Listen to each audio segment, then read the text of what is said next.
আইনি প্রক্রিয়ায় হাসিনাকে ফেরত চাইবে বাংলাদেশ। ছাত্র জনতার আন্দোলনের মুখে ভারত পালিয়ে যান সাবেক স্বৈরশাসক শেখ হাসিনা। তারপর থেকে সেখানেই অবস্থান করছেন তিনি।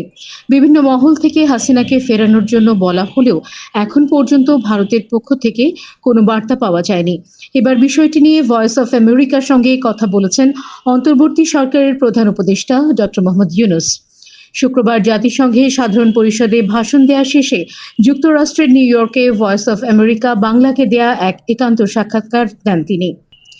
ছাত্র জনতার গণ অভ্যুত্থানের মুখে সরকারের পতনের পর ৮ অগস্ট ডক্টর মোহাম্মদ ইউনূস বাংলাদেশের অন্তর্বর্তী সরকারের প্রধান উপদেষ্টা হিসেবে দায়িত্ব গ্রহণ করেন। সেই থেকে ভারতের সাথে বাংলাদেশের সম্পর্কের একটি দৃশ্যমান টানাপোড়েন লক্ষ্য করা যাচ্ছে।